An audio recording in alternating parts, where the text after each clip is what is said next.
और आइए profit mark securities के अविनाश गुरक्षकर के पास चलते हैं। अविनाश जी, बाजार में कुछ रिकवरी हमने आज देखी है, फिलहाल अब आगे क्या एक्सपेक्ट करें? इनफैक्ट स्वाति, मुझे लग रहा है कि आज काफी दिनों के बिकवाली के बाद अगर हम इंस्टीट्यूशनल नंबर्स देखें, both FIIs as well as domestic institution में थोड़ी बहुत खरीदारी की है, तो लग तो रहा है कि थोड़ी बहुत वैल्यू बाइंग इस लेवल पे हो चुकी है। नतीजों का सीजन खत्म हो चुका है। मेरे ख्याल से अभी जो मार्केट का फोकस रहेगा आने वाले दिनों में, वो बेसिकली रहेगा मानसून के प्रोग्रेस के ऊपर और इन्फ्लेशन के डेटा पॉइंट्स के ऊपर। तो मुझे लग रहा है कि यहाँ से अगर कोई अच्छी खबर आती है या होपफुली अगर स्पैटिकल डिस्ट्रीब्यूशन मानसून का अच्छा निकलता है, तो मेरे ख्याल से मार्केट्स को और अच्छी तेजी का माहौल बनते बनेगा।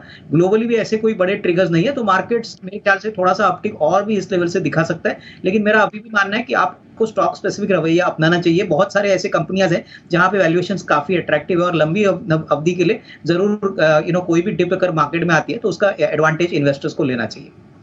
पोजिशनल व्यू अगर 8 से 10 दिन का नजरिया है, तो हमको इंश्योरेंस कंपनीज में काफी अच्छा रुझान दिख रहा है। एसबीआई लाइफ इंश्योरेंस हमारा टॉप पिक है, करीबन 1300 रुपए का भाव है। हमको लग रहा है कि यहाँ पे करीबन 1275 का एक स्टॉप लॉस ट्रेडर्स को 8 से 10 दिन के लिए रखना चाहिए। करीबन 1410 1420 का एक टारगेट प्राइस पॉसिबल है। लॉन्गर टर्म में तो डेफिनेटली बहुत अच्छा विकल्प है, लेकिन किसी को अगर 10-15 दिन का पोजिशनल ट्रेड करना है, तो मेरे ख्याल से 1415 का एक स्टॉप टारगेट रखिए। स्टॉप लॉस करीबन 1275। आई थिंक एनबीएफसी इनको मेरे ख्याल से कम साल 1.5 साल होल्ड करना चाहिए। देखिए, ये कंट्री की सबसे बड़ी कंस्ट्रक्शन और ईपीसी कंपनी है, काफी अच्छा मजबूत ऑर्डर बुक है और बहुत समय के बाद अभी एग्जीक्यूशन का जो साइकिल है वो काफी तेज हो चुका है। मार्केट को थोड़ी सी चिंता पहले एग्जीक्यूशन पे थी, लेकिन पिछले 1-2 क्वार्टर्स में एग्जीक्यूशन काफी अच्छा हो चुका है। तो मेरे ख्याल से थोड़ा सा ये शेयर जरूर स्लोली चलता है, लेकिन फंडामेंटल अभी भी काफी स्ट्रांग है। तो यहाँ पे मुझे लग रहा है कि कम से कम 65-68 का एक टारगेट प्राइस इनको अगले 12-15 महीने में मिल सकता है, तो यहाँ पे निवेशित रहिए। देखिए, शिपिंग कॉर्पोरेशन ऑफ इंडिया एक स्ट्रेटेजिक कैंडिडेट है। अभी तक इसमें कोई फाइनल पुष्टि आई नहीं है, लेकिन जिस प्रकार से अभी बाल्टिक इंडेक्स बढ़ा है और जिस प्रकार का इनका स्ट्रेटेजिक सेल का इवेंट होने वाला है, मेरे ख्याल से ये 2 बड़े ट्रिगर्स शिपिंग कॉर्पोरेशन के लिए साबित होंगे। मेरे ख्याल से कहीं रिपोर्ट्स ऐसे भी बता रहे हैं कि करंट प्राइस से काफी सिग्निफिकेंट प्रीमियम कंपनी को मिलेगा, जो नया निवेशक इस कंपनी में पैसा लगा के कंट्रोल मेजॉरिटी शेयर हासिल कर लेगा। तो यहाँ पे थोड़ा सा समय टाइम दे दीजिए, शायद अगले 6-8 महीने में ये पूरी प्रक्रिया कंप्लीट हो जाएगी और तभी आपको अच्छी खासी रीरेटिंग यहाँ पे देखने को मिलेगी। तो यहाँ पे भी नजरिया थोड़ा लंबा रखिए। हालांकि यहाँ पे टारगेट प्राइस देना मुश्किल है, पर डेफिनेटली आउटलुक पॉजिटिव है। मुझे लग रहा है कि सारे स्पेशलिटी कंपनीज की अगर हम ट्रेंड देखें, तो पिछला 1-2 क्वार्टर्स इनके लिए बहुत चैलेंजिंग था। इनफैक्ट जो जून की तिमाही आ गई, यहाँ पे भी नंबर्स बालाजी एमाइंस के काफी नरम आ गए और लग तो रहा है कि कम से कम 1-2 क्वार्टर्स थोड़ा सा पेन स्पेशलिटी केमिकल में रहेगा। इनकी बाइंग प्राइस काफी ऊपरी लेवल की है, करीबन 2800 की। हालांकि देखिए, कंपनी एक वेल एस्टेब्लिश प्लेयर है, एमाइंस में अच्छे मार्जिन कमाती है, लेकिन जो ट्रेंड अभी चल रहा है वो ऐसा ही दिख रहा है कि अगले 1-2 क्वार्टर्स तो प्रॉफिटेबिलिटी नरम आएगी। तो ये अगर चाहे तो मैं कहूंगा कि फ्रंटलाइन कंपनी जैसे कमिंस या लार्सन एंड टुब्रो है, ये दोनों बहुत अच्छे विकल्प है और इनके मेरे ख्याल से बाइंग प्राइस के आसपास ही है। तो यहाँ पे अगर हो सके तो थोड़ा सा निवेश करिए, क्योंकि देखिए दोनों कंपनीज में ऑर्डर बुक अच्छी है, सेक्टर टेलविंड्स बहुत अच्छे हैं। तो मेरी राय में Cummins will be a better choice. अगर इनका नजरिया 12-18 महीने, तो यहाँ पे जितना भी लॉस इन्होंने किया है वो रिकवर करके अच्छा निवेश करके यहाँ पे पैसा बना सकते हैं। नहीं, जीआईसीआरई में मुझे लग रहा है कि टेलविंड्स काफी पॉजिटिव है, क्योंकि देखिए इनका जो बिजनेस होता है वो ग्लोबली डिपेंडेंट होता है, क्योंकि ये री इंश्योरेंस के बिजनेस में है। इंडिया में अकेले प्लेयर है, काफी बड़ा मार्केट शेयर है और काफी समय के बाद बिजनेस हो चुके हैं। तो यहाँ पे मैं समझती हूँ नहीं, इन्वेस्टर रखता है तो ही अच्छा खासा रिस्क रिवॉर्ड इनको मिलेगा। कैपेसिटी इंफ्रा में अभी हाल ही में एक प्रेफरेंशियल इशू हो गया था, तभी काफी नामी इन्वेस्टर्स में इन्होंने यहाँ पे पैसा डाला है। कंपनी की ऑर्डर बुक अच्छी है, कंपनी बिल्डिंग स्पेस में काफी बड़ा प्लेयर है और हमको लग रहा है कि जिस प्रकार की विजिबिलिटी है और ऑर्डर बुक है, अगले 1.5-2 साल के लिए तो रेवेन्यू विजिबिलिटी बहुत बढ़िया रहेगी।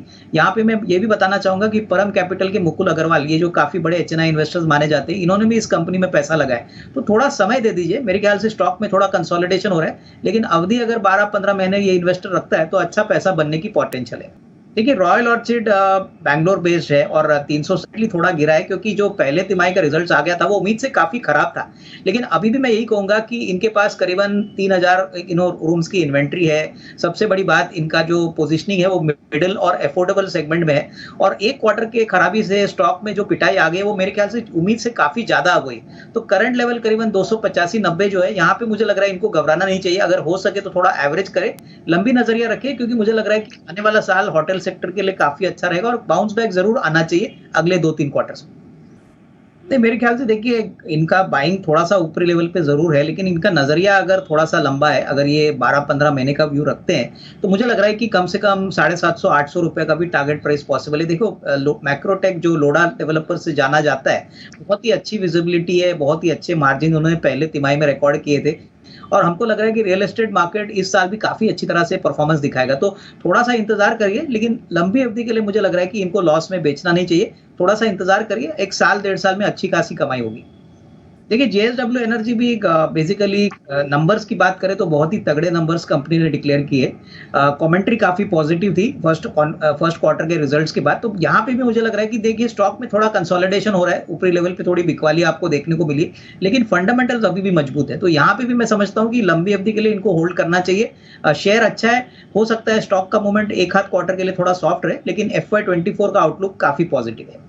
नहीं, बिल्कुल देखिए मुझे लग रहा है कि इन्होंने काफ़ी ऊपरी लेवल पे ये शेयर खरीदा है। पहले तो ये कंपनी के बारे में बता दूँ, ये एक एमएनसी कंपनी है, ब्रिटिश गैस इनकी पेरेंट है और गुजरात स्टेट में ये सीएनजी बेसिकली और पीएनजी गैस की पाइपलाइंस प्रोवाइड करते हैं। तो नंबर्स बहुत अच्छे हैं। इनफैक्ट हाल ही में एक 8-10 दिन पहले खबर आई कि इन्होंने अपने सीएनजी की कीमतें बहुत समय के बाद बढ़ाई है। तो मुझे लग रहा है कि देखिए नंबर्स तो आने वाले क्वार्टर्स में काफ़ी अच्छे रहेंगे, लेकिन अगर इनको पैसा बनाना है इस स्टॉक में अगले 12-15 महीने में, तो डेफिनेटली थोड़ा-सा एवरेज करना चाहिए क्योंकि ₹700 का जो वैल्यू है, जो ऊपरी लेवल है, वो काफ़ी ऊपर का लेवल है। तो यहाँ पे निचले भाव पे थोड़ा-सा एवरेज करिए और लंबा नज़रिया रखिए, कम से कम 12-15 महीने में तभी आपको एक अच्छा रिस्क रिवॉर्ड मिलेगा। अदरवाइज़ बाइंग प्राइस आपकी काफ़ी ऊपरी लेवल पे है। एचडीएफसी बैंक की जो बड़ी स्टोरी है वो अभी आना बाकी है। सभी को पता है अभी एचडीएफसी का मर्जर एचडीएफसी बैंक के साथ हो गया है, तो कंसोलिडेटेड नंबर्स पॉसिबली सितंबर के क्वार्टर के बाद आएंगे। बहुत ही बड़ा बैलेंस शीट साइज बढ़ने वाला है, काफ़ी बेनिफिट मिलने वाला है क्योंकि एचडीएफसी के जो कस्टमर्स हैं वो क्रॉस सेलिंग करके इनको काफ़ी फायदा होगा। सबसे बड़ी बात, एचडीएफसी बैंक ऐसी बैंक है जिन्होंने कंसिस्टेंटली अपने नेट इंटरेस्ट मार्जिन बोलिए या डिसबर्समेंट बोलिए, कंसिस्टेंटली डबल डिजिट में मेंटेन किया। पहला क्वार्टर भी काफ़ी अच्छा था। तो मेरे ख्याल से देखिए शॉर्ट टर्म व्यू मत ले लीजिए, अगर आपका नजरिया मीडियम टू लॉन्ग टर्म है तो बहुत अच्छी कमाई इवन करंट लेवल से भी हो सकती है। थोड़ा सा इंतजार करिए और ये शेयर स्लो मूवर जरूर है, बट लंबी अवधि में बहुत अच्छा पैसा बनाएगा, तो होल्ड करने की राय। कंपनी तो इन्होंने बहुत अच्छी चुनी है, आरवीएनएल, जो बेसिकली रेलवे थीम में काम करती है और काफ़ी बड़ा ऑर्डर बुक है। करीबन 50,000 करोड़ की ऑर्डर बुक कंपनी अभी भी कमांड करती है और पिछले साल करीबन 20,000 करोड़ के रेवेन्यू पे इन्होंने 1420 करोड़ का रेवेन्यू प्रॉफिट भी कमाया था। हमारा मानना है कि देखिए ट्रैक्शन तो इस साल काफ़ी अच्छा रहेगा, लेकिन इनका जो नज़रिया है 1 महीना वो बहुत ही छोटा है। अगर ये कम से कम 8 से 12 महीने होल्ड कर सकते हैं तो 160-165 का टारगेट प्राइस पोटेंशियल पॉसिबल है। तो यहाँ पे मैं समझता हूँ होल्ड करिए, थोड़ा सा निवेश का जो टाइम फ्रेम है वो लंबा रखिए। देखिए पीएनबी में इन्होंने जो 61 रुपए में शेयर लिया है, मेरे ख्याल से देखिए नंबर्स की बात करें तो पीएनबी ने बहुत ही तगड़े नंबर Q1 के लिए डिक्लेयर किए थे। बहुत समय के बाद बैंक में अभी ट्रैक्शन दिख रहा है, एसेट क्वालिटी का भी मसला सॉल्व हो चुका है और जिस प्रकार का क्रेडिट ग्रोथ सिस्टम में है 14-12-13%, हमको लग रहा है कि पीएनबी अच्छी खासी कमाई और अच्छी खासी ग्रोथ इस साल रिकॉर्ड करेगी। तो नजरिया कम से कम साल भर का रखिए। मुझे लग रहा है कि 74-75 का एक टारगेट प्राइस पॉसिबल लग रहा है। और रही बात जोमेटो की, तो स्वाति मुझे लग रहा है कि देखिए जोमेटो में सबसे बड़ी बात है कि सिर्फ 2 ही खिलाड़ी फूड एप्स में प्रेजेंटली अवेलेबल है और अभी इन्होंने जो Q1 में जो परफॉर्मेंस दिखा है, घाटा करीबन 350 करोड़ का करीबन 40 करोड़ से कम हो चुका है। तो मार्केट को उम्मीद है कि अगले साल तक हो सकता है कंपनी प्रॉफिटेबल हो, तो यहाँ पे भी होल्ड करने की राय। इनफैक्ट स्वाति, जो वैल्यू पिक है वो एक डोमेस्टिक फाइनेंशियल सर्विसेज कंपनी है। काफ़ी छोटी कंपनी है लेकिन काफ़ी तेज़ी से ग्रो कर रही है और कंपनी का नाम है चॉइस इंटरनेशनल लिमिटेड। देखिए ये company basically tyre 2 tyre 3 cities में अपने क्लाइंट्स को टारगेट करती है और स्टॉक ब्रोकिंग के अलावा इनके पास रिटेल लोन डिस्ट्रीब्यूशन है, म्यूचुअल फंड डिस्ट्रीब्यूशन है, इंश्योरेंस ब्रोकिंग करते हैं। करीबन 60% स्टॉक ब्रोकिंग से आता है, उसके बाद करीबन 15 से 20% एडवाइजरी से आता है और उनके पास एक एनबीएफसी भी है जो एमएसएमई को फाइनेंस करती है। इनके पास करीबन 8 लाख के ऊपर के कस्टमर्स हैं और सबसे बड़ी बात इनका जो मार्जिन है वो लगातार पिछले 1-2 क्वार्टर से काफ़ी इंप्रूव हो रहा है। इनफैक्ट पिछले साल 390 करोड़ पे इन्होंने 60 करोड़ का प्रॉफिट कमाया। पहला क्वार्टर ऑफ FY24 भी काफी स्ट्रांग है, करीबन 136 करोड़ पे इन्होंने 21 करोड़ का प्रॉफिट किया है, जो पिछले फर्स्ट क्वार्टर में करीबन 8 करोड़ था।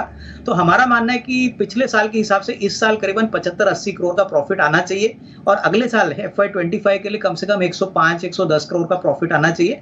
वैल्यूएशंस काफी अच्छे हमको लग रहा है, अभी शेयर करीबन 359-370 चल रहा है। यहाँ से 12 महीने में हमको लग रहा है कि 420-425 का एक टारगेट प्राइस मिलेगा। तो काफी अच्छा डीप वैल्यू स्टॉक है, तो इसमें डेफिनेटली एक साल भर का नजरिया के लिए इसमें निवेश करना चाहिए।